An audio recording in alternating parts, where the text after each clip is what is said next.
Welcome everybody back to the IBJ Black Robe Podcast. We got another special guest for us today.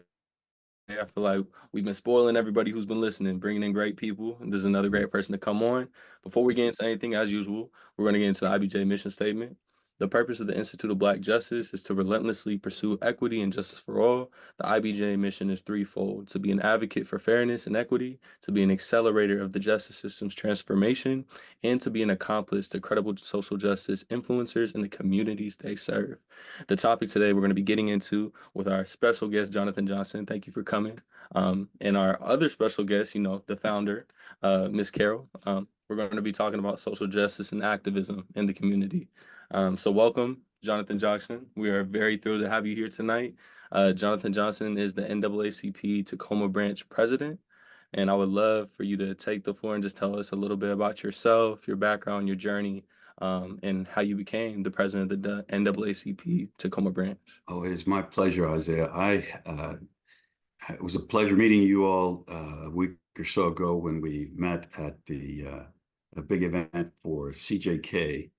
And I know that after COVID, it's been difficult to reestablish the way we connected with the community. And so I was really glad to be able to help Nomi with that event. Well, first, my name is Jonathan Johnson. No additional H's and no additional N's. For those who want to misspell my name, I was born in New Mexico. And normally that catches eyes and people get surprised because they say there aren't many black people in New Mexico. But my father-in-law, when he told me I wasn't from New Mexico, I told him, yes, I was. And he continued to argue. And I said, that's right. They changed the sign when I left. But yes, there are black people in New Mexico. My family migrated there from Arkansas, from Tennessee, and from Oklahoma. And when I lived there, we lived near the Air Force Base, and they were the island that African Americans coming to New Mexico came to. And it was such a pleasure for folks who had come there, and they'd get an invitation for a meal and they'd feel like they had been born again.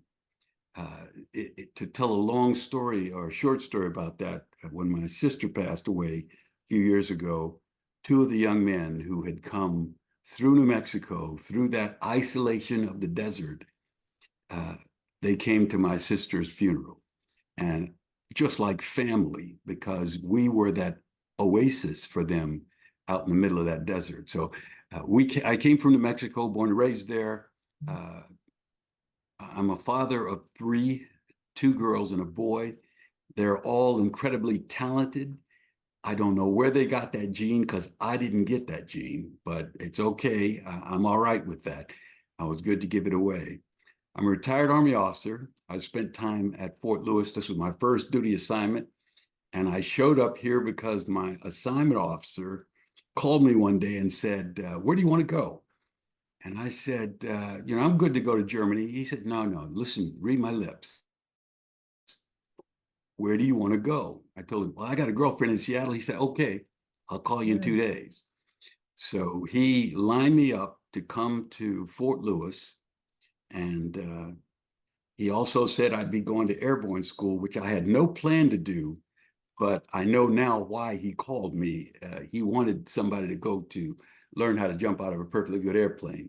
I survived, and that was a good thing. And most of my soldiers, when they saw those airborne wings, knew I was crazy, and so they didn't mess with me. So it was a good thing. But I will say my journey for justice started with my first assignment. I spent time at Fort Lewis with the 15th Engineer Battalion. I was one of two Black officers there in our battalion. And there was an instance where we had one Black soldier get beaten pretty badly by a sergeant. And the Black soldiers didn't like the idea that nothing happened. So then it turned into a fight with some more soldiers. Two of my soldiers got injured.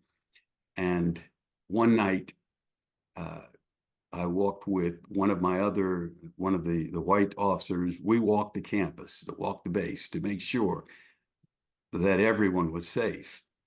But I learned at that point, when nothing happened to that sergeant, I told my boss, I can't work here anymore. And so I ended up getting reassigned from my first assignment to the Corps headquarters. And so I served at actually the 9th Division, working for the 9th Division. That was a lesson that I learned about the lack of justice in many areas. But I came here then, served in the area, went away in many assignments, came back again. And when I came back, I was stationed at Seattle Corps of Engineers. And I was here at the time that there was the big shootout between Army Rangers and the the Army Rangers and the drug dealers on Hilltop. And I got involved. People asked, they said, there's got to be something better than having a shootout with kids. And so I got involved in the community at that point in 1987, working with 10 different churches and working with the youth in Hilltop every Saturday morning, well, 22 of the Saturday mornings per year.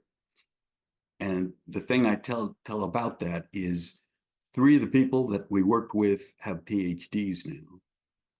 And several have been, they connect with us and connect with me even today, knowing that someone saw in them a possibility of a future that no one else saw. I also learned at that time that many of my cohorts at Fort Lewis wouldn't come to Hilltop. They were brave enough to get on a plane anytime the president said, go get on a plane and go someplace, but they couldn't come to Hilltop. So they told me that something needed to be changed. And so anyway, that's how I came here.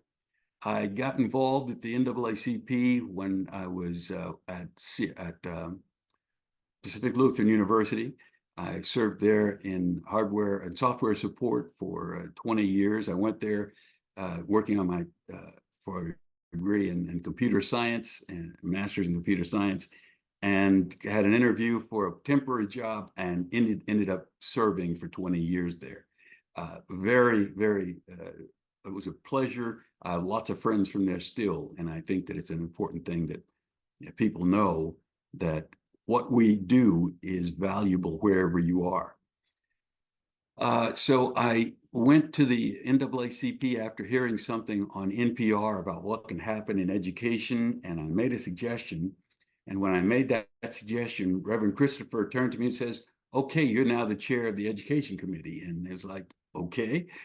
And so I went from chair of the education committee to 3rd vice president, 2nd vice president, 1st vice president, and eventually was elected to president in 2019. And in 2020, I took office just after we had just before the insurrection happened. So when I think in terms of a right time and right place, I think I was in the right place to do what needed to be done, because we had to do everything online at that point. So we began after COVID to begin to do the things that you're doing now, but we had to learn it. If you think yours are ragged, we were really learning the technology as we were using it. And so it was a very difficult time at that time. But yeah, it's in my bones to do what we do. The NAACP, I didn't know much about it when I was in New Mexico. We were isolated. We were in a tiny little place with very few African-American people. I did see Soul Train occasionally, but it wasn't on our televisions.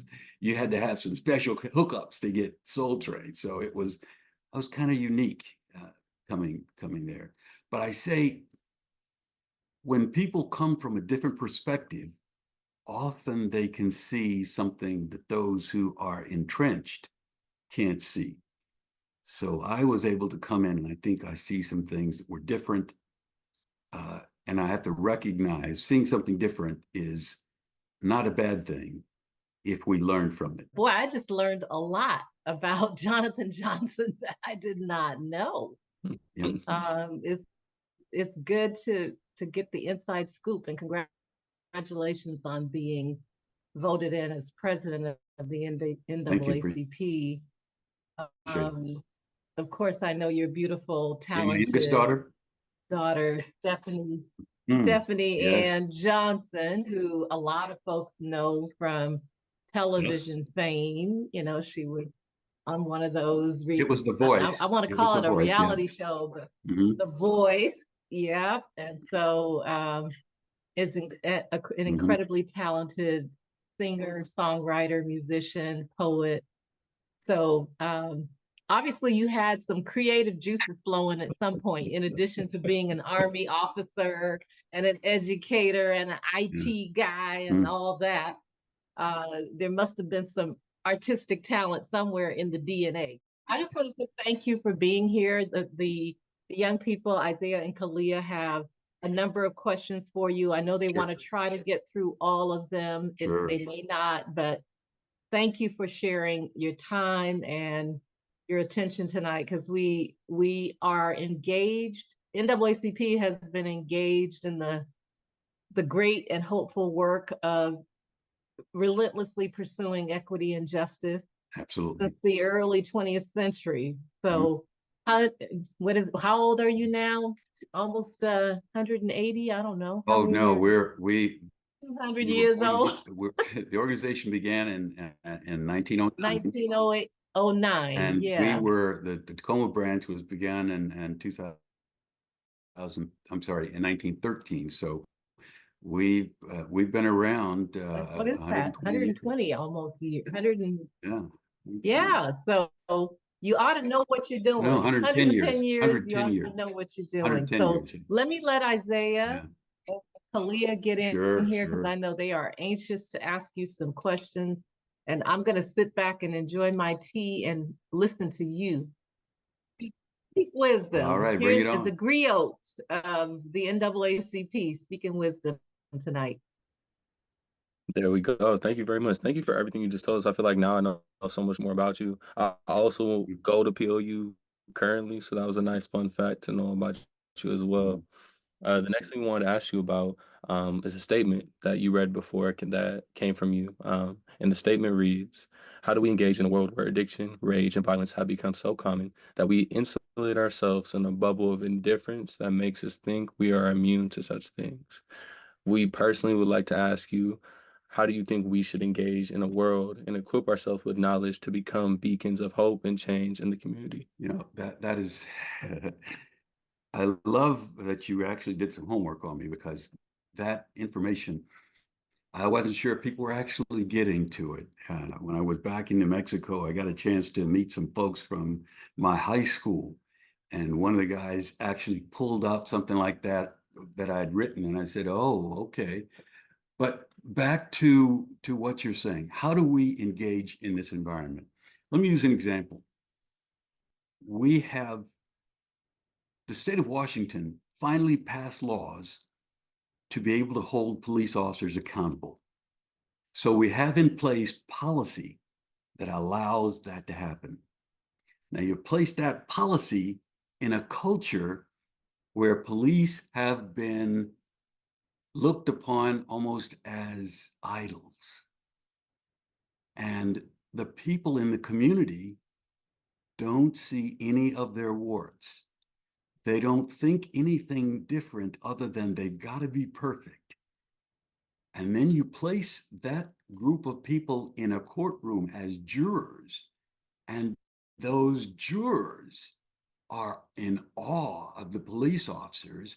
And when the statement by the defense attorney that he says, we protect you, and it's now your turn to protect us. So when you see that, you realize, for me, I didn't see a problem with policy. I saw a problem with a culture, basically the things we do every day that allow corruption to be passed on day after day. Let me give you another example. I frequently talk to groups, multicultural groups, many groups. And some say, racism doesn't exist anymore. And I said, okay, all right, well, let's look at what happens in this little story. Here's a young white woman walking down the street with her 5-year-old. She's holding a 5-year-old's hand, and a 2-year-old she's holding in her arms. And as she's walking down the street, she sees something and immediately crosses the street. No words are exchanged. The 5-year-old looks up to the mother, asks why. She says, not now. And they cross the street. The 5-year-old looks around and sees a Black person. Now, 5-year-olds are smart. They got the world figured out. The 5-year-old has figured out why mom crossed the street, never had to go back and figure it out. Let's move forward 25 years. This 5-year-old is now 30 and is the personnel director. And several applicants walk in, and one of them is Black. And just like the mother, her heart rate goes up, blood pressure goes up. They're in a state of fear and being a totally different person because they're now in this state of protection. Now, we can't control that, but we can be aware that when we have been conditioned to do that, even Pavlov's dogs can be changed. We have to work with one another. We have to be engaged with one another. And normally after that conversation with white folks, they look at me and they say, yeah, it passes without any words. So how do we deal with it? One of the things that I'm convinced of is that we do what we believe. I say that again, we do what we believe. We may say we believe a certain thing, but when the person does what they do, you know what they believe. They just confirmed what they believe. If they believe it's all right to bully kids in the classroom who don't look like them, and they don't take action to change it, you can tell what they believe. They believe that that child doesn't deserve to be treated well. And they believe, well, they did it when I was a kid, so why should I do anything about it? I'm so busy in the classroom, I don't have time to deal with that. But what they end up doing is allowing, just like the mother and the little 5-year-old, they've allowed that seed to plant and be germinated and grow again for another generation. And that impacts us in every way. We live in a society where if you're Black, your medical treatment is not going to be as effective. If you're Black, your chances of having your home and retaining your home is less. And I had to break it down given some of the situations we've come up with lately. If you're middle class and you have a home and you live in a nice neighborhood, there's a possibility of harassment lawsuits. We've seen 3 of them since I've been president here, where neighbors have sued the Black neighbor. All kinds of, you've got groundwater running off your property, all kinds of little things like that. And in one case, the family has had to shell out over $60,000 just to keep their home. Now, that's just one instance. That's just one instance. But I believe there are things that are going on, like the little girl blindly in the background to do what needs to be done. That's one of the areas that we want to address. If you're working class, you're living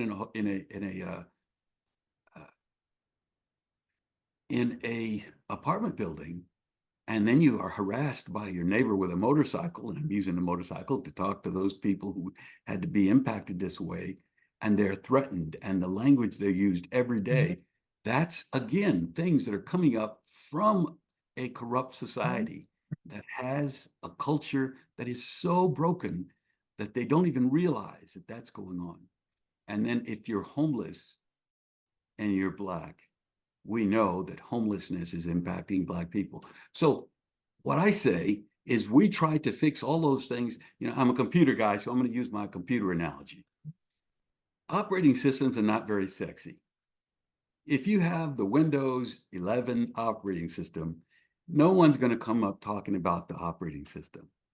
But the one thing about an operating system is if you have an operating system and you put a program like Excel on there, and Excel is told if Jonathan logs onto this computer, he doesn't have access to the printer, you can bet your bottom dollar that Windows 11 is not going to let me have access to the printer.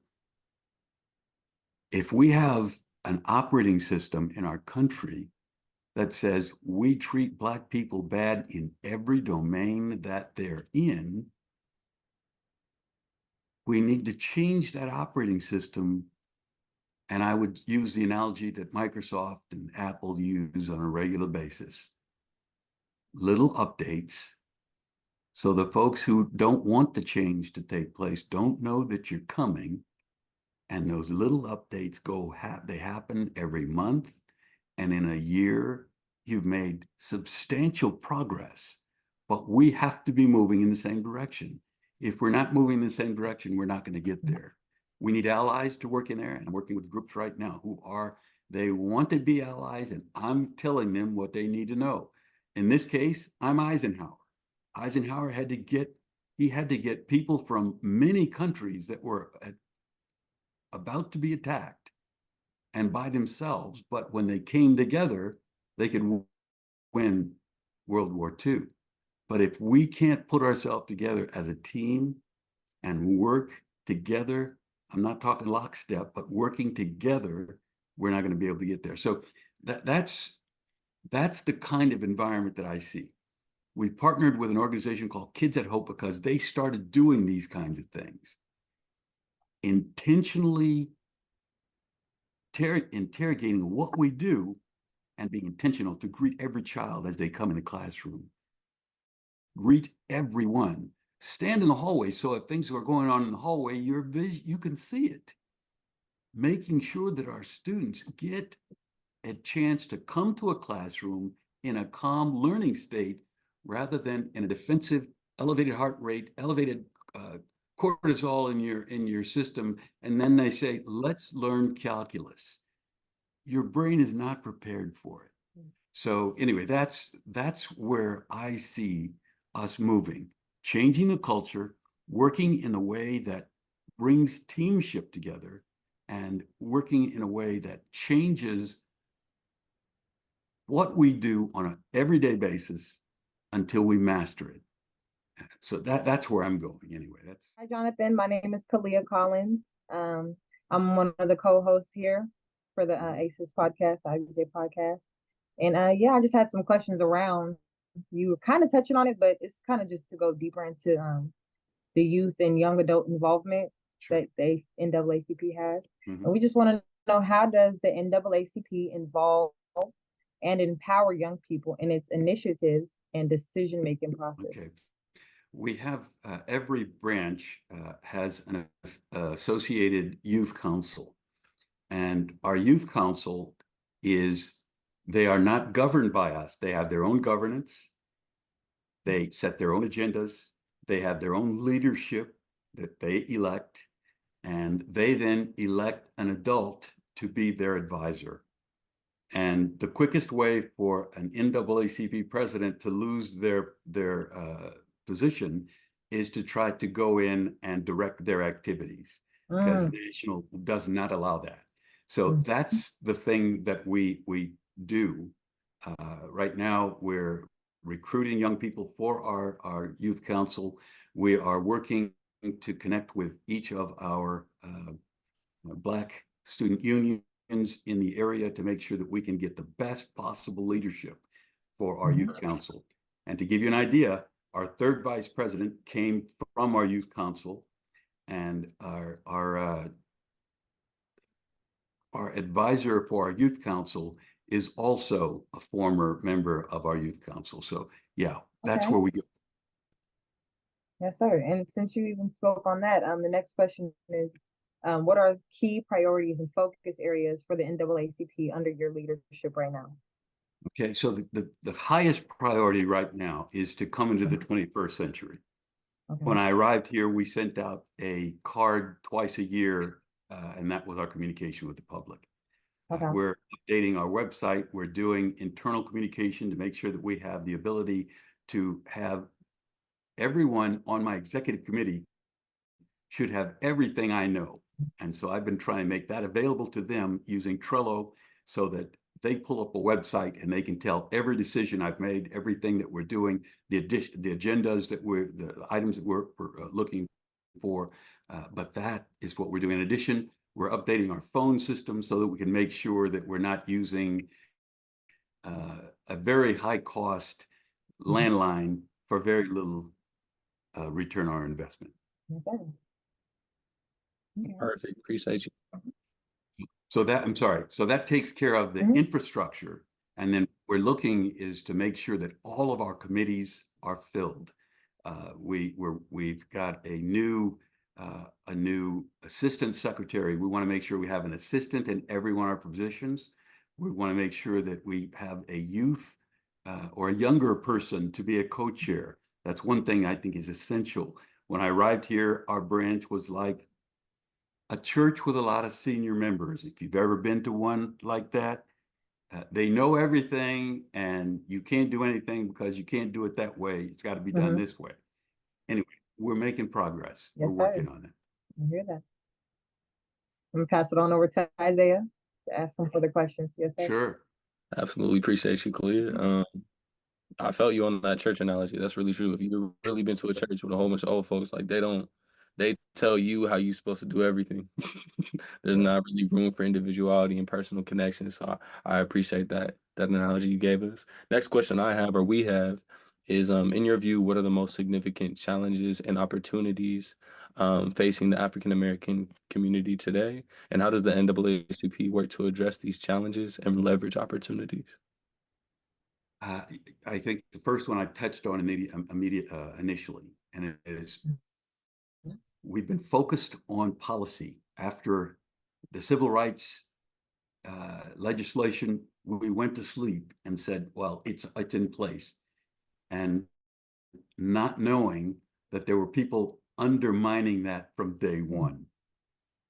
So we have to be vigilant, and we need to work on maintaining what those policies are.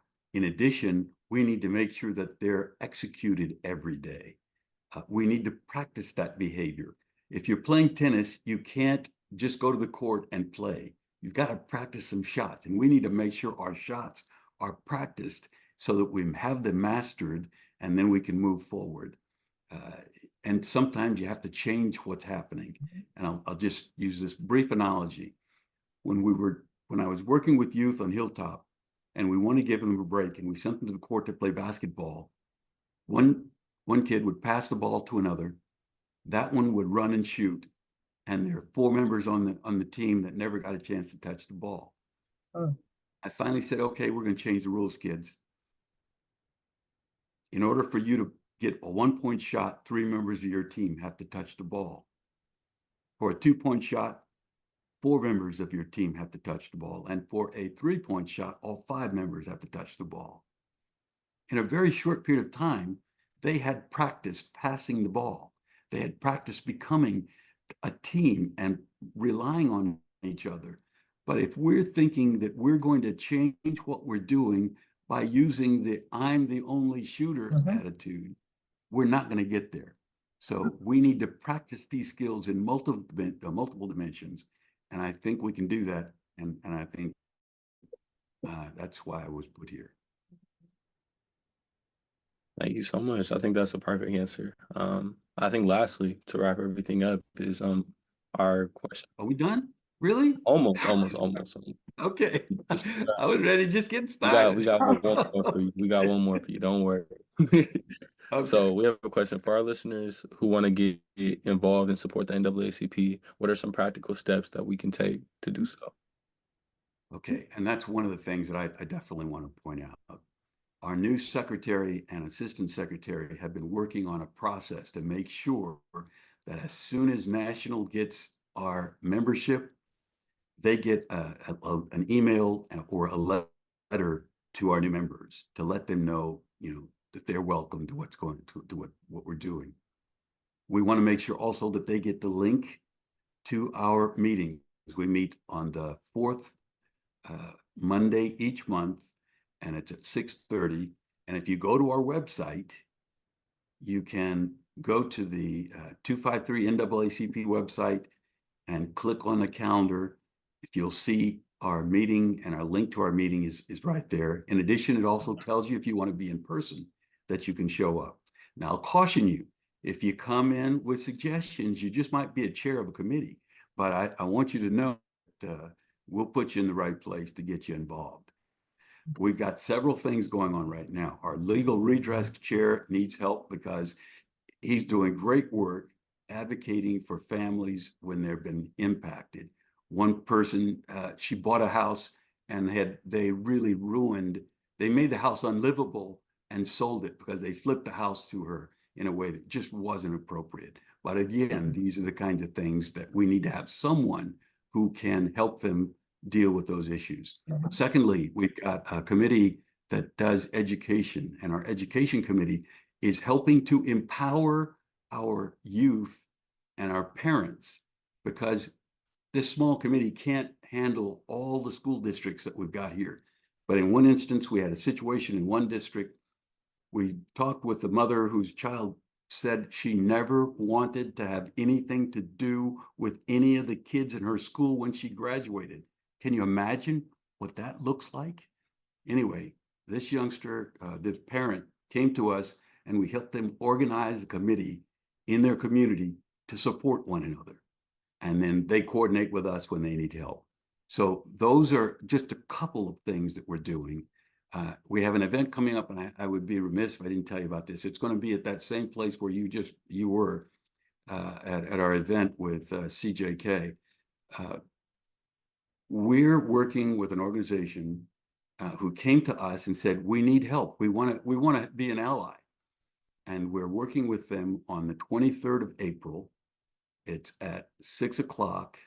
It's at the Evergreen College campus in Tacoma. And we want to have a very frank conversation about how do we move from a culture of dysfunction to a culture where education is our priority. It's not trying to get a message to tell them who you disagree and what you disagree. A child cannot function in a school where they're frightened, where they've seen other kids be frightened. They can't work in a school and be successful if they're not one of the chosen ones. And we need to make sure that we can work on that. So we've got some great speakers that will be there. One of them is Tracy Harrell. Dr. Tracy Harrell is doing great work in the community on mindset kinds of things. I will be one of the speakers talking about the Kids at Hope initiative that we've been working with. And we'll also have a member from the Washington State, I don't know his actual title now because he was a DEI professional, but they had to change that name, and I don't know what the new name is. But we're working with people to make sure that we start with creating the environment for students to thrive.